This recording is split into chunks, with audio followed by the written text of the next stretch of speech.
This week we present a special episode of Quality Digest Live where you have the chance to talk back to us. The topics of the day are conflict minerals and schmeat, and the floor will be yours when we come back.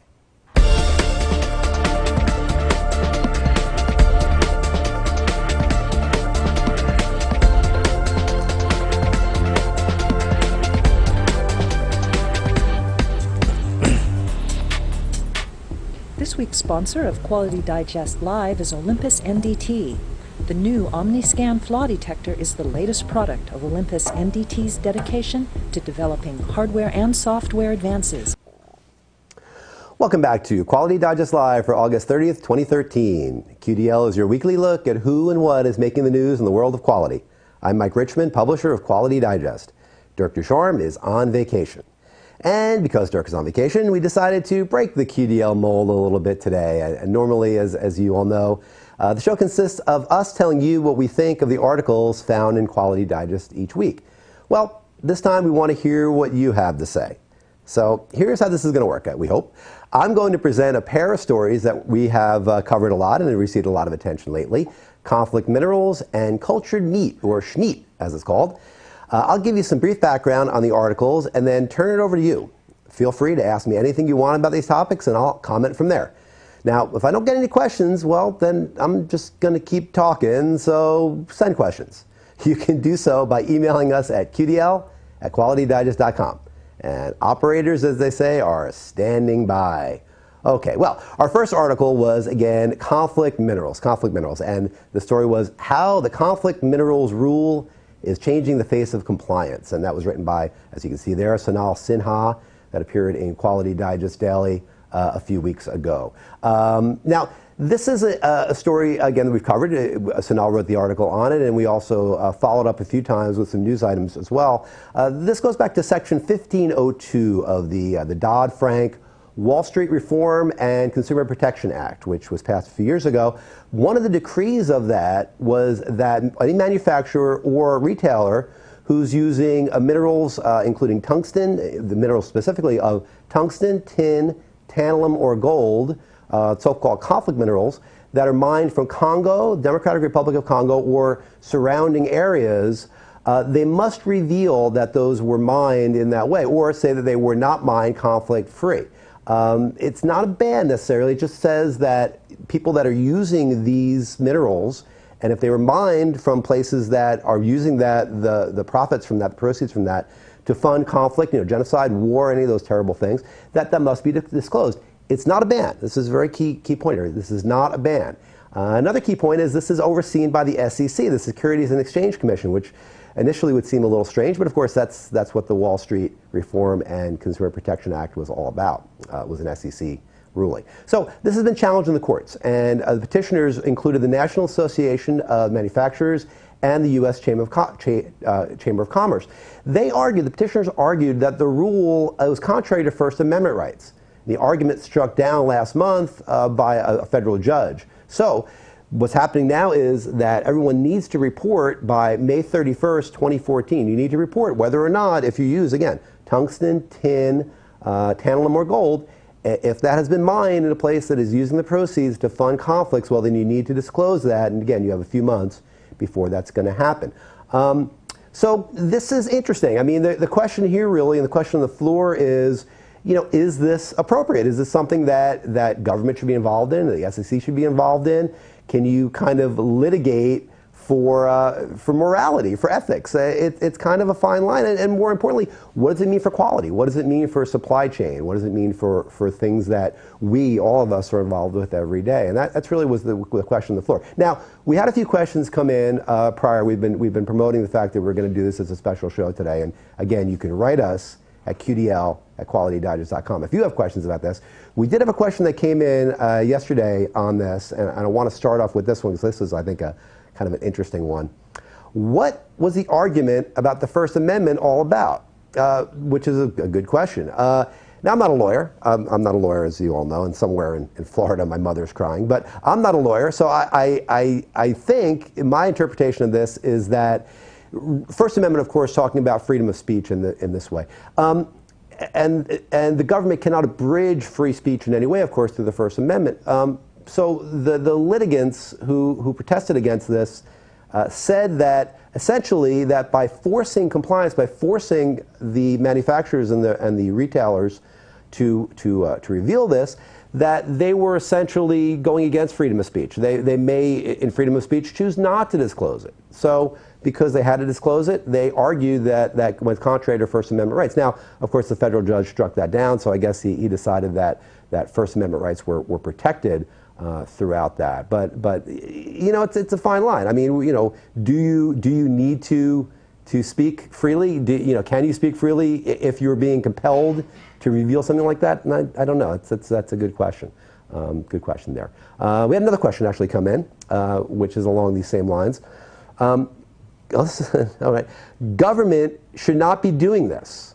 Whatever you call it, it has the effect of a ban. Again, this is not a ban. I mean, technically, this is not a ban. Let's be honest here. Let's be frank.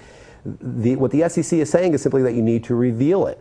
What this commenter is saying, I think, is that it's out of the realm of government responsibility, again, to legislate whether or not ethically this should happen.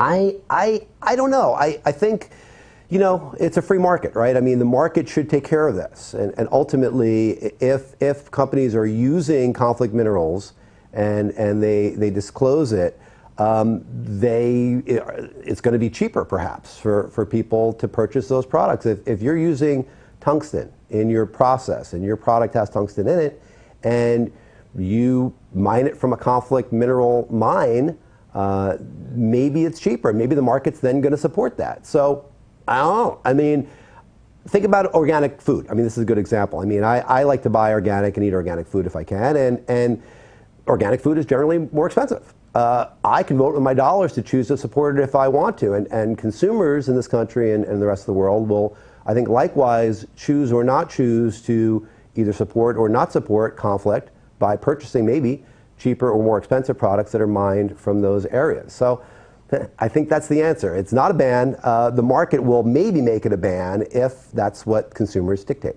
So I think that's the answer there.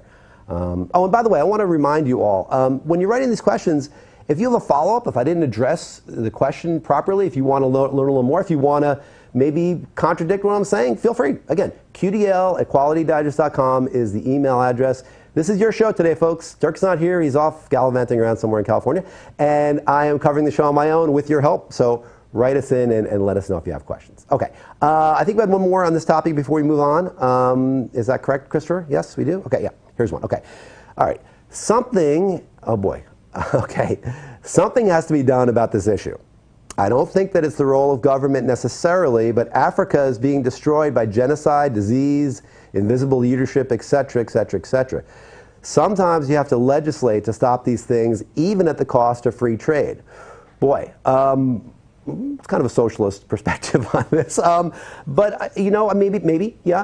I think, again, the prior point was that the markets will determine, I think, whether or not this is going to happen, whether or not conflict minerals will be viable as a means of mining these, of getting these minerals that are needed in industry today, especially in electronics. The idea that Africa is struggling, well, yeah, of course, Africa has been struggling for centuries for a number of reasons, and I think that, you know, if we can help, if we can step in a little bit and maybe create some solutions, maybe hopefully damp down a little bit the conflict in Africa, I think personally it's great. I think it is helpful. But yeah, don't for a minute think that it doesn't stray close to some socialist viewpoints. I think that you know, the market economy, the economy, the capitalist economy that we all know and love, will take care of this maybe more than naturally regulating it. I don't know. I mean, it's a good question, yeah, that's a tough one. It's one of the things you can see on both sides of the equation. Okay, and I don't think do we have further questions, Chris, on that topic? No? Okay. All right. Well, you know, we can come back to it too, folks. Again, qdl@qualitydigest.com. If you have more questions on that topic that you want to raise, feel free to jump in with them at the end of the show. I know it takes a while sometimes for all of you to get on it, to send us questions, so do it anytime now. Operators, again, are standing by. QDL@qualitydigest.com. You can write us on conflict minerals if you want, or on the story I'm going to be covering right now, which is Schmeat, cultured meat. And this was written by Bill Levinson. It appeared this week in Quality Digest Daily. Stem cell meat, the beef industry's Model T. Again, that was by our frequent contributor, Bill Levinson, and that appeared in this week's issue of Quality Digest Daily. I think it was on Wednesday's issue of QDD. Well, the question that Bill puts forward here is an interesting one, I think. Can Schmeat replace beef on the hoof for an industry that needs it, for a world that maybe perhaps needs more meat, needs more food? In case you haven't read about it, don't know what it is, Schmeat is cultured meat. It's meat, quote unquote meat, that was grown from stem cells, bovine stem cells, cultured in a laboratory and created strand by strand. I believe there were 20,000 strands in the burger that was served up and eaten by some taste testers. It wasn't particularly tasty, as I understand it.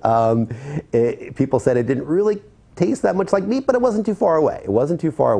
And it was, lacking a little flavor, lacking a little fat, but those are things that maybe can be adjusted as we go. Bill's point was that this is something that's coming. This is going to happen. Certainly the food industry, the meat industry needs to know about this. Schmeat right now is impractical, totally impractical. I mean, this burger, this one, I believe it was a 6-ounce burger that was cooked up, and I think, Chris, we have a picture of that, the raw burger with the fellow who created it, the creator of the Schmeat right there. That burger right there you're looking at, 6 ounces, took 3 months to create and $300,000. So that's one pretty darn expensive burger for being not very tasty. But as Bill points out in his piece, automobiles at the beginning of their industry in the early 1900s were extremely expensive and extremely time-consuming to produce as well. It was not an efficient industry. So what we know, because there was a need for it, that eventually, what happened? People piled into cars. People wanted cars. And Bill's point is that maybe with efficiencies that will come from research and development and investment, maybe Schmeat will become more efficient as well. I don't know. I mean, I think it's a good point. I think it's a good question. Bill approached it not really from the ethical and the moral standpoint, and certainly not from the taste perspective, but he really looked at it as an opportunity to reduce waste, as he often does. Because you think about the food industry, especially industrial meat production, it's an extremely wasteful process right now, in a lot of ways. Not the least of which is if you look at, I believe he called it the feed ratio. Was that what it was?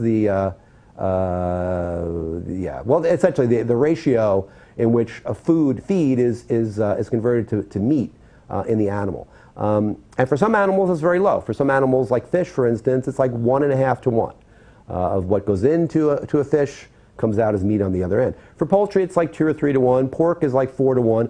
Beef, depending on who you ask and what particular axe they have to grind politically, can be anywhere from 5 to 20 to 1. That's an incredibly wasteful thing. Not only the fact that it's wasteful in terms of feed to food, it's wasteful in terms of time. There's a lot of muda in that industry. There's a lot of muda in the antibiotics that have to be used, the hormones that are used in industrial meat production. It's not a particularly efficient way to raise food. So what Bill is saying is this may be a better way to do it once the kinks are knocked out of it. Good point. I think it's a good point. We had a question, Chris. I think we had a question on this one that was interesting that came in yesterday. Can we maybe show that one?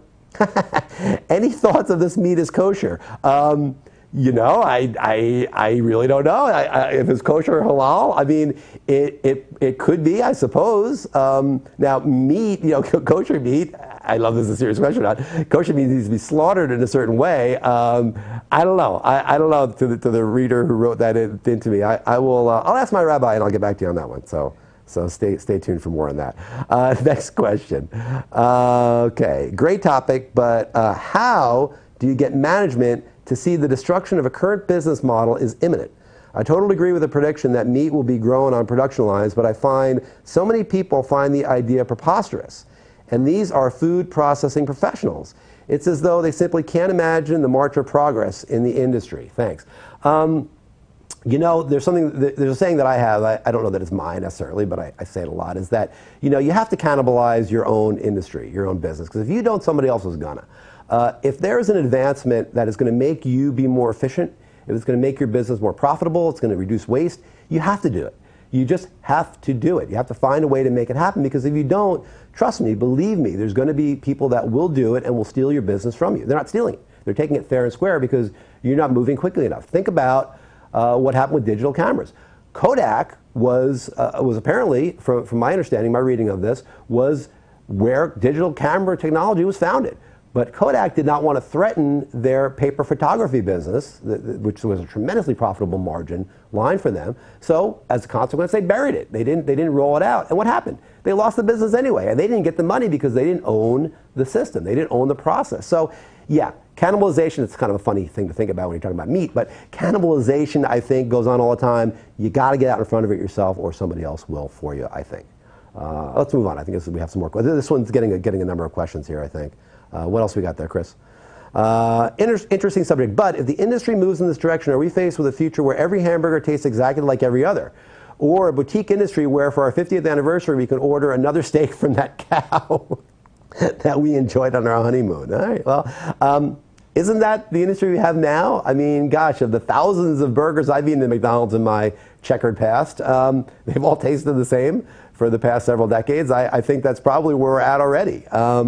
And yeah, it probably will be that. It probably will be not have a particularly rich diet in terms of differences. But as always, again, the story we just covered on conflict minerals, consumers are going to vote with their dollars. If you can afford it, and if you want that boutique steak, or you want that burger ground from Angus, that might be the equivalent of $100 or $200 maybe for a burger, and you can afford it and you want it, you'll be able to. If you can't and you don't care, well, you'll save the money. You don't have to do it. And I think that's fine. I think that from the standpoint of the industry, from the meat production industry, I think that's fine for them. They want, obviously, to get the business. They want to make sure that they can protect their business as much as they can.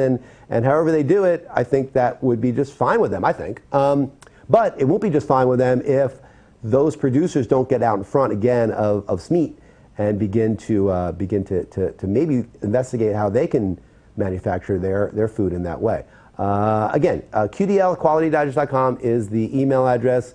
If you have questions on this one, on SMEAT, artificial meat, oh, not really artificial meat, I guess it's cultivated meat, cultured meat from stem cells, either SMEAT or conflict minerals. Keep those questions rolling in, and I'll continue to knock them out for you. Okay, what's the next one we got there, Chris?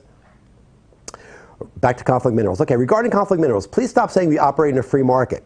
World markets have been subsidized and heavily regulated for decades. This is just more of the same. Sure. Yep, absolutely, you're right. I think that truly free markets began and ended with Adam Smith 240 years ago, whatever it was. Certainly, my reading of history tells me that America, in particular, was much more of a true market, true laissez-faire market economy before the early part of the 20th century, and due to circumstances, Franklin Roosevelt in the 30s, because of the Depression primarily, really started in with much more regulation, really started in along a path in which government would be much more prevalent in terms of determining how industry would be regulated and how economies, how free they would be. Now, that said, this is a freer market than you would find in a truly socialist or communist perspective. Certainly, the Russians and the Chinese and the North Koreans look at, in the past or now, look at what we're doing and look at the world economy the way it is now, and think that it's ridiculously free, and it's probably, way less regulated than it needs to be.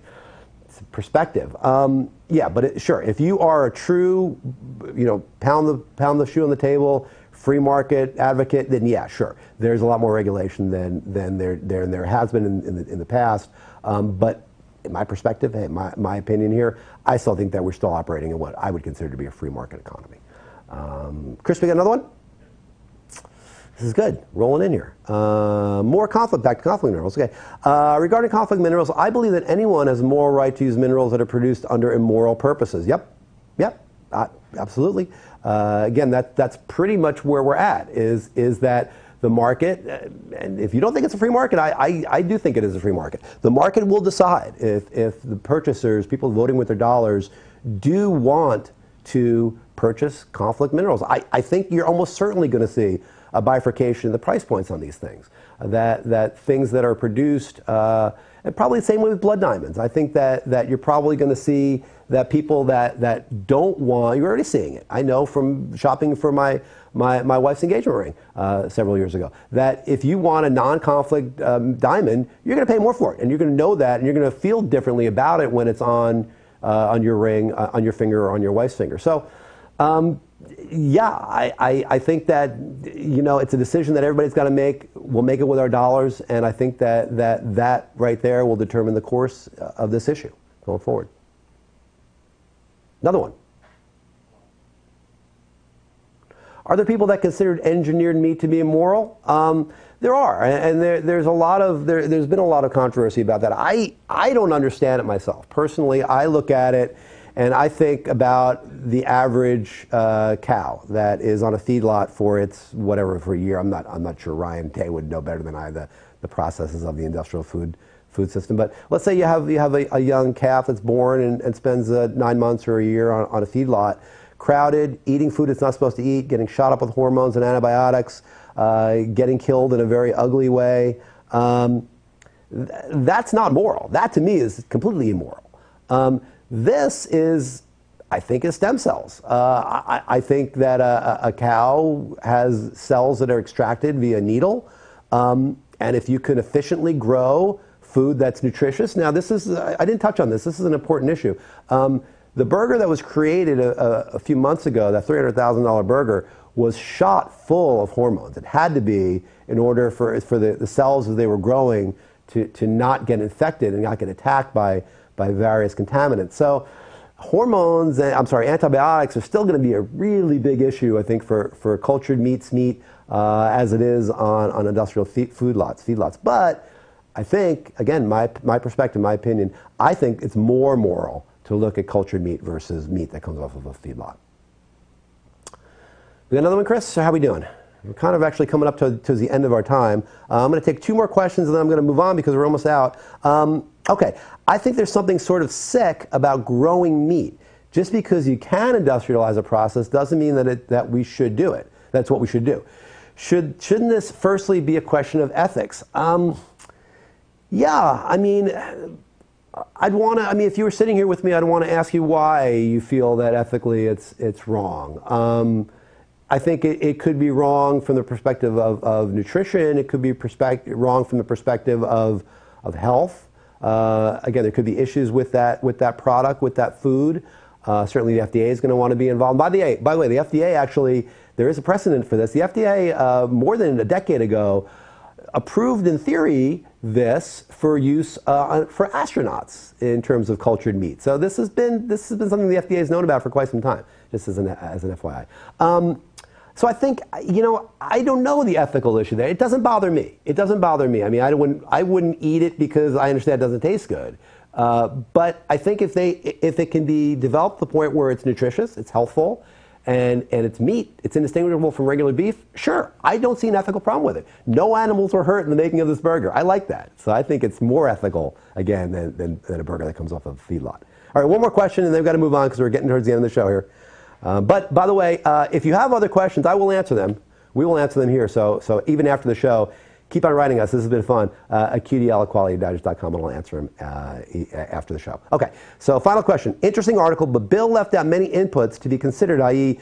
stewardship of land usage, benefits of using cattle in a natural permaculture. Bill makes this case based on current industrial food production practices. Humane, sustainable practices should be considered. Amen. Good point to end on. We've been talking about the industrial food production system here, particularly in terms of beef production.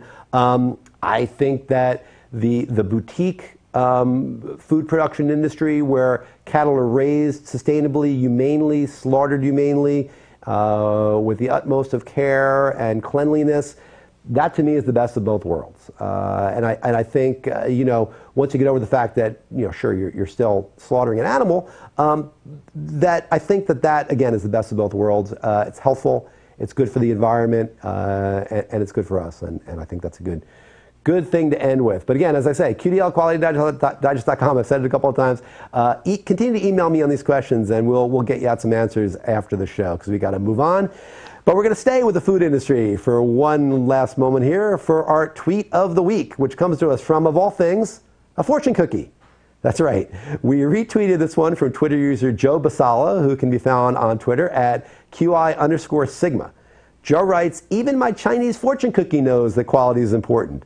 The fortune cookie's message, as you can see here, is people forget how fast you did a job, but they remember how well you did it. Ah, yes, very wise. I like that. Good job. Always love those fortune cookies. Okay, you can follow us on Twitter at Quality Digest, and who knows, yours may be the tweet of the week in an upcoming episode of QDL. Okay, well, that's our show for the week, but before we go, we'd like to thank our sponsor, Olympus NDT. With the introduction of the OmniScan SX, Olympus NDT continues to expand the coverage of the OmniScale family, making phased array technology more accessible and affordable. For more information, visit online at www.olympus-ims.com or just click on the banner ad just below our player page right down there.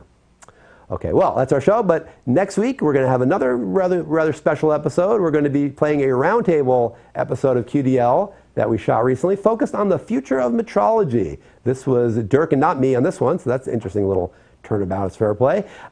It's going to be, you're going to enjoy this. This is a really good deep dive into where we're at in the metrology industry, how we're educating people, how we're getting new metrologists.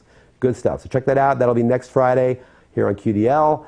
Same time, 2 p.m. Eastern, 11 a.m. Pacific. And also next week, we're going to have an in-house article recapping the interesting results from our latest reader survey, all the information that you gave us. We're going to be telling you what you said and what we think it means. So that'll be next week in QDD, and next Friday, of course, special episode of QDL, so look out for that. Okay, we're going to close the show with another one of Mike Mickelwright's ponderings. This one was on the, what was this one on? Oh, that's right, job security. I jotted it down. Job security for lean professionals. So we're going to play out with Mike Mickelwright. We'll see you next week. Have a great weekend. Bye.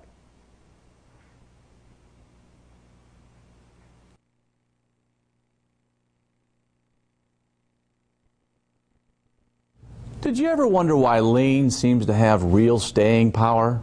So many other tools and programs over the decades seem to have come and gone. Even Six Sigma these days seem to be heading in a downward spiral in terms of interest and staying power.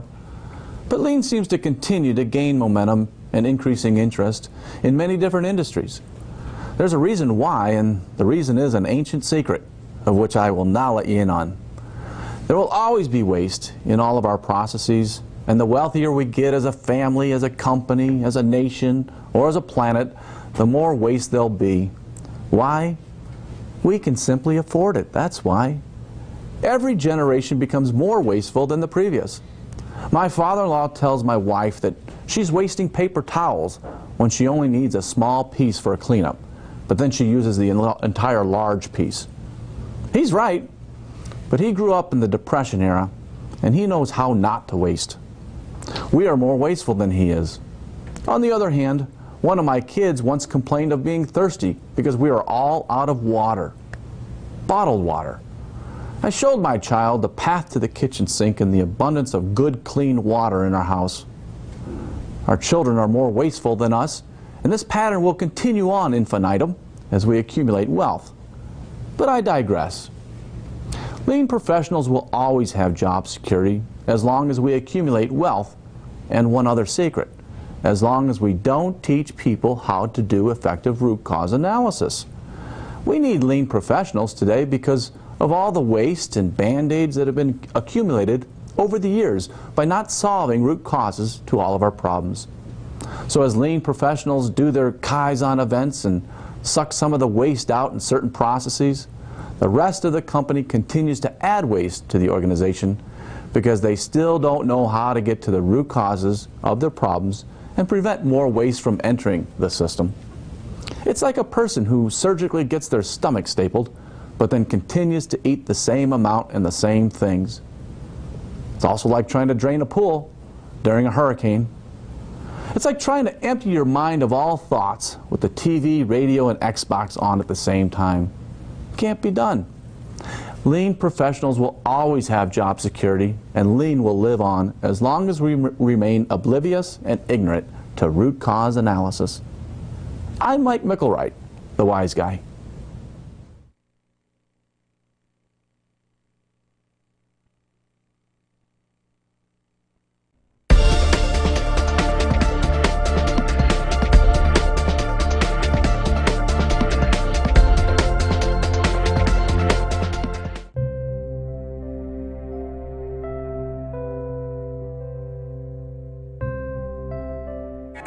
the time.